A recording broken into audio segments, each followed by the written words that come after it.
El gobierno te va a volver a convocar a elecciones regionales que tocan. Te va a convocar a renovar la Asamblea Nacional. ¿Qué vas a hacer? Los partidos políticos tienen ese rompecabezas y deben estar buscando una manera de soldarlo. Nos escamotearon el resultado. Voy a pasar la página. Entonces el más tonto tiene que pensar, what happened? ¿Qué coño está sucediendo aquí? Es lo menos que uno puede pensar, porque ahí sí es verdad que clausuramos el programa, porque el programa lo están haciendo dos idiotas, y me parece que nosotros no somos idiotas. Elías Pino, hemos llegado al capítulo 40 de este manual de malas maneras. El día que estamos grabando ocurre apenas horas después de la salida a España de Edmundo González Urrutia, en un momento en que la ciudadanía siente mucha tristeza, mucha incertidumbre, bastante desasosiego. Pero ¿cómo lo siente mi compañero? ¿Cómo estás? Buenas tardes, buenos días para el que nos escucha en la mañana, buenas noches para el que nos escucha en la noche. Hola, Adriana. El programa número 40 en horas bajas. No creo que haya elementos para el optimismo en este momento. Pero también dije momento. Podemos pensar en una situación de tránsito, en una situación pasajera, pero es evidente que la salida inesperada, vamos a tratar de utilizar los adjetivos que corresponden para no alarmar y para no preocupar más de la cuenta, la salida inesperada de Edmundo González Urrutia ha causado una baja.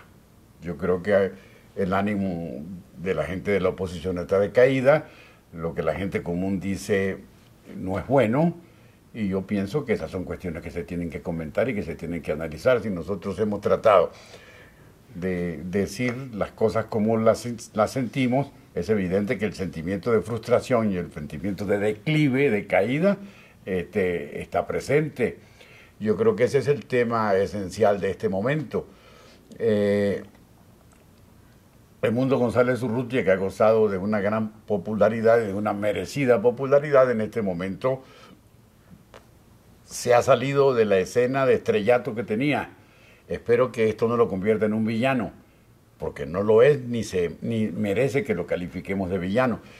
Pero es evidente que sin prólogo, sin nada previo, se ha producido como una estampida, y esas sensaciones de estampida no pueden provocar ninguna alegría ni ningún sentimiento de confianza en una situación tan seria como como la que estamos viviendo. Recuérdate, cosas que sabes perfectamente, tanto como yo, más que yo, que estamos en una situación de represión masiva, y que entre los pocos puentes que teníamos con la civilización estaba él. El puente no se ha roto. Un puente con la civilización y con la bonomía y con la ciudadanía, pero se ha distanciado, se ha alejado mucho. Supongo que se trata de situaciones comprensibles en lo individual y aún en lo político, pero la sensación de frustración no se puede ocultar. Estamos viviendo horas bajas debido a que el sentimiento, el ánimo comienza a languidecer para que se esté estableciendo la frustración. Y acuérdate de que veníamos de una situación triunfal, en el sentido de que cada vez más se entendía la popularidad y el progreso del movimiento de la oposición. Si eso era así, por lo menos se ha frenado. No hay manera de evitar ese freno. Ojalá que de ese freno no se pase al tobogán. Pero en este momento es lo que se está viviendo. Sacamos un comunicado hace poco, hoy circuló precisamente, y tiene mucha acogida. Hay muchísimos firmantes de todos los estratos sociales, de todas las tendencias políticas e ideológicas fundamentalmente. Esa es la parte animosa, esa es la parte que nos invita a continuar la lucha, pero se le atravesó este problema que no es menor y que es muy serio.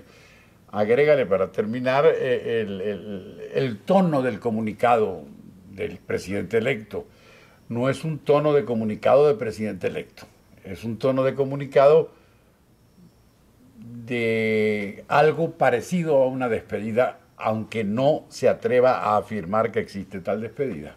Les recordamos, como siempre, esto lo estamos grabando el lunes, acaban de pasar horas después de que Edmundo González Urrutia fuera desterrado, porque también decir, salió a España, pareciera que compró un pasaje, se fue y está ahorita comiendo callos o cualquier otro, o merluza, no está en eso. Es una persona que está exiliada, como él mismo dijo, por la fuerza. Hubo coacción, hubo amenazas, hubo presión. Venimos del asedio policial que se registró entre viernes y sábado a la Embajada de Argentina, donde hay 6 colaboradores de María Corina Machado.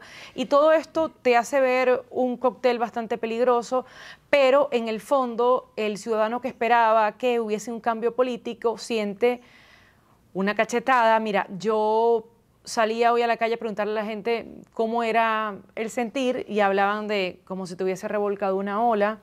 No lo podía creer, para mí fue sorpresivo. Otra persona me dijo tristeza, tristeza. Es más, si me llaman otra vez para votar, pues no quiero ir. Fue mucho lo que arriesgué el día de la votación. Entonces, con ese sentimiento, yo creo que es necesario que la oposición venezolana tenga una respuesta un poquito más firme o más de explicarle, porque quizás tú y yo entendemos el momento político, sabemos que no es una cosa que se va a terminar en una carrera de 100 metros planos, no la está corriendo Usain Bolt, es algo mucho más complicado. Pero la gente que confió en la opción María Corina Edmundo necesita un poquito más de pedagogía en un momento en que ve que hay 2.000 personas presas, que algunos de esos presos son hijo de un amigo, sobrino de alguien, y entonces ve que esa esperanza de cambio no pareciera concretarse en el corto plazo, y bueno, necesita respuesta porque hay un momento, como tú decías, de muchas horas bajas, de mucha duda, de mucha incertidumbre, que merece tener una respuesta un poquito más clara. Quizás mañana hay la respuesta y nosotros quedamos como dos tontos en esta conversación que fue grabada un lunes a las 6 de la tarde. Pero es un mar el que está navegando en este momento el ciudadano venezolano entre qué demonios hago, qué demonios va a pasar, y bueno, quiero escuchar que me digan qué voy a hacer ahora yo con todo este dolor que cargo encima. Yo creo que es muy importante insistir en algo que tú acabas de comentar. Hay una situación de represión masiva. Y esa situación de represión masiva tocó en la puerta de la casa de la familia de los González Urrutia. Eso es un elemento fundamental. Edmundo González no dijo, señores, yo me voy a pasar una temporada, como tú dices, a comer callos en Madrid. Fue conminado, aprisionado por las circunstancias y resolvió tomar una decisión responsable. Eso está perfectamente claro. Agréguenle ustedes que Edmundo González no tiene vocación de poder. Él no está allí porque quiere ser presidente de la República, sino porque las circunstancias lo obligaron. Eso es un ingrediente que se tiene que considerar. ¿Qué considerar? No es Rómulo Betancourt. Rómulo Betancourt dijo, me voy a la clandestinidad y ya veré lo que hago. Ya supimos lo que hizo. No paró de trabajar hasta lograr lo que quería por su vocación, el poder político. Edmundo no tiene eso en su cartilla. Esa cartilla se le atravesó, se la pusieron y no le quedó más remedio que leerla. Todo eso tenemos que pensarlo. Pero a la vez, algo que hemos dicho muchas veces, en muchas ocasiones aquí, esto no es de un día para otro. Estas son situaciones de mediano o más bien de largo plazo. Y hoy el capítulo es oscuro. Hoy el capítulo no es bueno. Ahora, agrega un elemento de complicación. Tú acabas de decir, con conocimiento de causa, porque estás en la calle y porque hablas con la gente, porque es tu profesión, es tu oficio, que hay un sentimiento generalizado de decepción y de tristeza. Absolutamente comprensible. Nadie puede salir a batir palmas porque Edmundo González se haya ido en un avión militar a España. Evidentemente eso es así. Pero ¿qué pasa allí? Hubo conversaciones. Tuvo que haber conversaciones. ¿Entre quién? ¿Entre el gobierno y la oposición o algún sector de la oposición? ¿O entre representantes del gobierno y representantes de algún sector que a su vez hablaba por Edmundo González Urrutia? Un abogado designado a última hora por la gente o por el propio Edmundo González Urrutia fue y tuvo unas conversaciones larguísimas con el fiscal general de la República. Inmediatamente después viene la noticia de que Edmundo González sale al exilio y lo anuncia con el mayor de los alborosos la vicepresidenta de la República. ¡Caramba! Entonces el más tonto tiene que pensar, what happened? ¿Qué coño está sucediendo aquí? Es lo menos que uno puede pensar, porque ahí sí es verdad que clausuramos el programa, porque el programa lo están haciendo dos idiotas, y me parece que nosotros no somos idiotas. Todas estas cuestiones tenemos la obligación de plantearlas porque es así. Pero hay otro punto ya más complicado, que más que un punto sería como una pregunta que yo te formularía para ver si podemos nosotros responderlas entre los dos. Si esto le está pasando a la gente común y corriente, si en el abasto, en la cola, en el banco, hay este sentimiento de frustración en la calle, ¿qué pasa con los grandes partidos políticos? Vamos a ver, los partidos políticos no tienen nada que ver con esto. Los partidos políticos de oposición se enteraron cuando se enteró Elías Pino, lo sabían antes. Hay una situación de remesón, tiene que haberla. Tiene que haber un temblor, no un terremoto, pero sí un movimiento sísmico leve. ¿Qué va a pasar con ese movimiento sísmico leve? No lo sabemos, ojalá no pase mayor cosa. La ventaja de esta situación, si es que existe alguna ventaja, es la permanencia y la persistencia de María Corina Machado. Está con nosotros, no se ha movido y anuncia que permanecerá hasta el final. Yo creo que hasta el final necesita otra definición. Necesita una manera distinta de comunicarse, pero a la vez partiendo de un contacto con estas fuerzas políticas de oposición para saber si estaban enteradas, si estaban de acuerdo y si están felices o no felices, sino en concordancia con seguir el proyecto que se había planteado desde el día del triunfo electoral.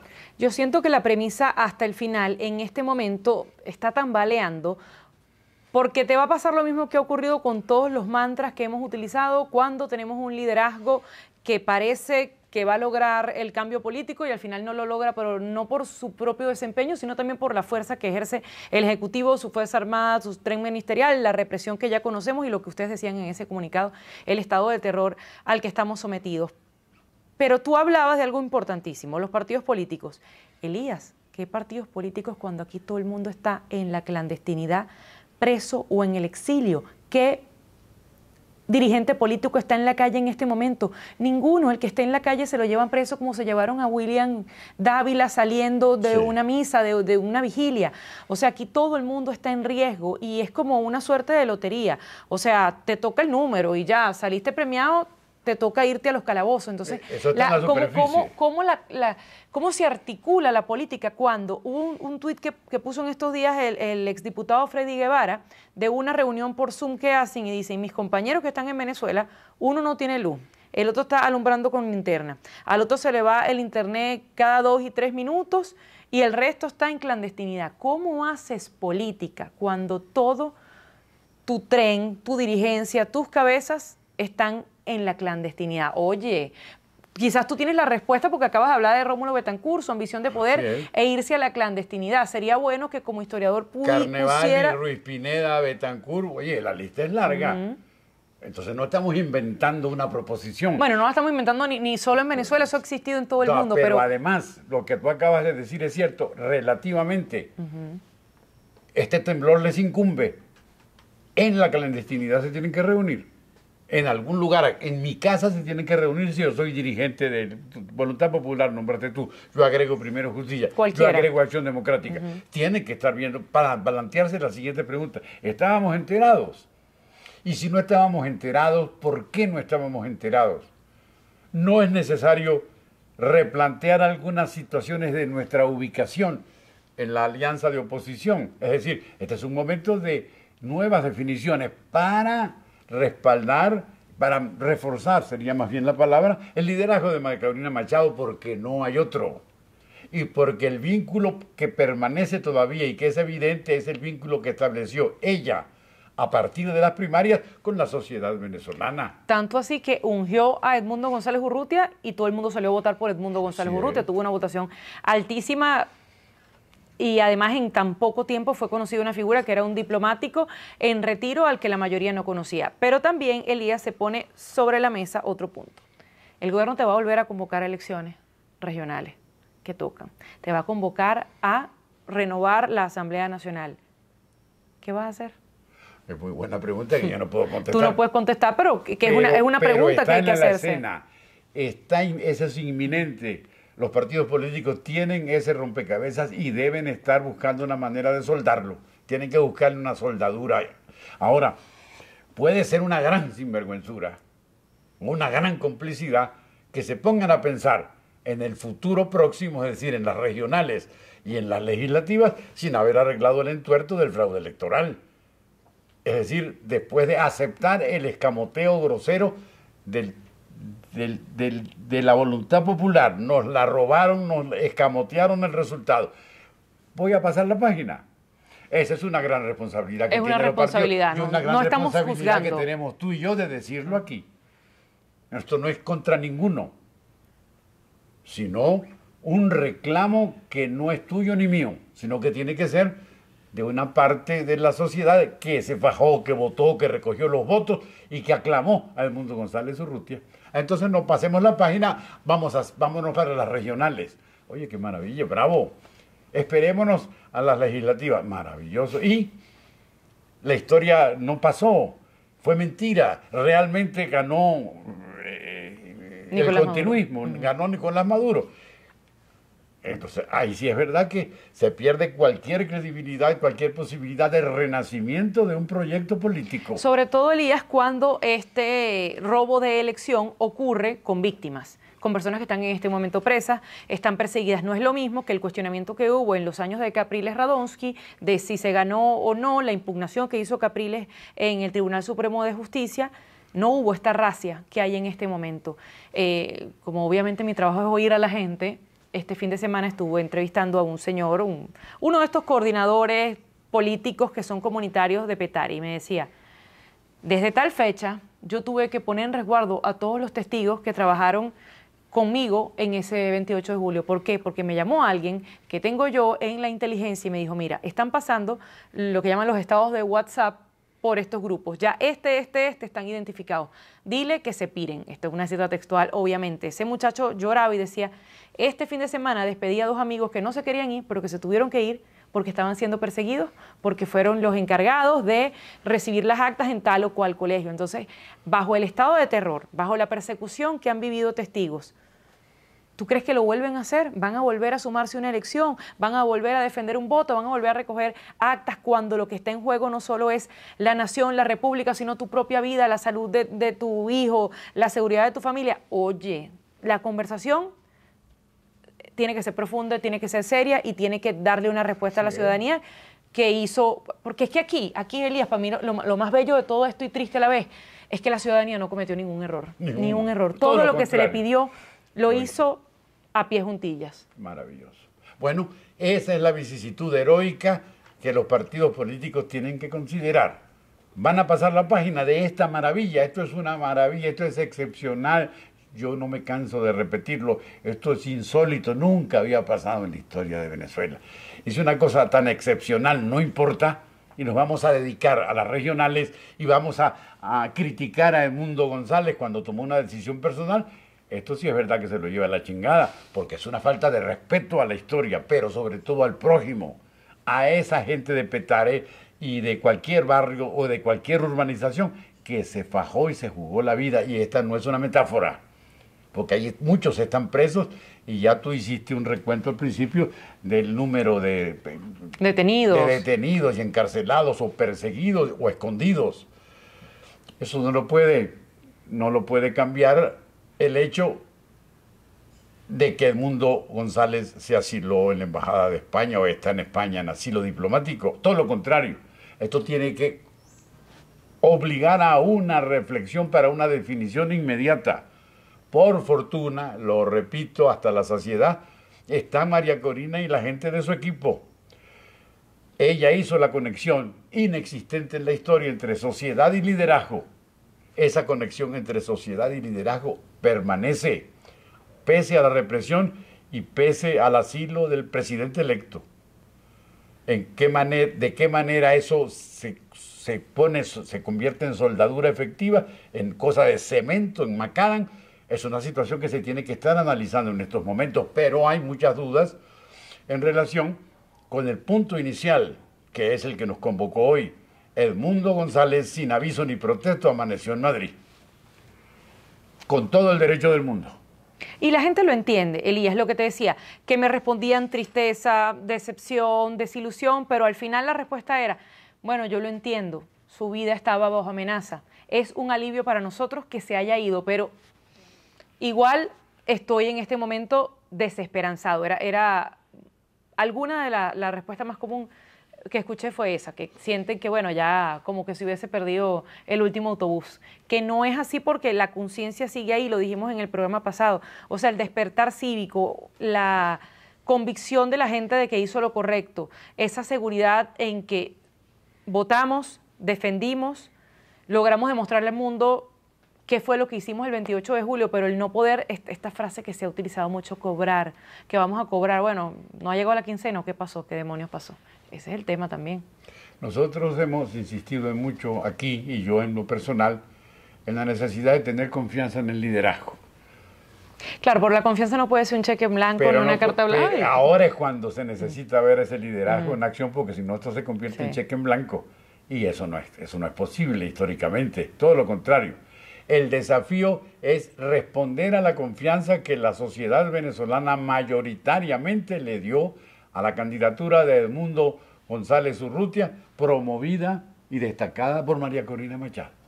Líder indiscutible de todo este proceso y que además, como lo decías y lo repetimos, dijo en una rueda de prensa el lunes que se mantenía en Venezuela, que seguía luchando hasta que Edmundo González Urrutia pudiera asumir el 10 de enero del año 2025, cosa que ahí yo sí quizás separaría un poco. Me parece valiente el decidir permanecer en este país con las amenazas, con los riesgos que hay, pero el seguir insistiendo en la fecha 10 de enero de 2025, para mí puede convertirse también en un nuevo mantra que no vayas a poder cumplir y vayas a frustrar nuevamente a la gente. En mi opinión, podemos dejarlo para otro programa, podemos dejarlo para una nueva discusión. Sí, pero y además yo no sé nada de política, yo soy un ciudadano más. Tú no eres tampoco futuróloga, no sabemos qué va a pasar. Pero, ay, se me fue, ¿qué te iba a decir? Pero, los plazos. Esta situación cambia los plazos. Claro. Esto no para enero ni para febrero. Esto significa una revisión del calendario. Y los calendarios son morosos, son lentos. La procesión para el cementerio es una ceremonia pausada. Hay que insistir en eso. Todo esto cambió el almanaque electoral por completo. Y tiene que cambiar a los calculadores del almanaque electoral. O del almanaque político, más bien diríamos. En resumen, una situación de mucha incertidumbre que cuenta todavía con el piso de la confianza popular a pesar de las frustraciones. ¿Cómo eso se hace más sólido? ¿Cómo eso se convierte en permanencia? Son cuestiones de tiempo y que tendremos que esperar a ver cómo se solucionan, cómo se mueven. Así cerramos este capítulo 40 del Manual de Malas Maneras, que como les dije la semana pasada, pero hay que recordarlo, está ahora en modo quincena. Quincenal, como esperamos cobrar los venezolanos lo que se usó el 28 de julio, quincenal por la coyuntura, por todo lo que ustedes saben y que no hace falta explicárselo. Hasta la próxima. Muchas gracias por su atención.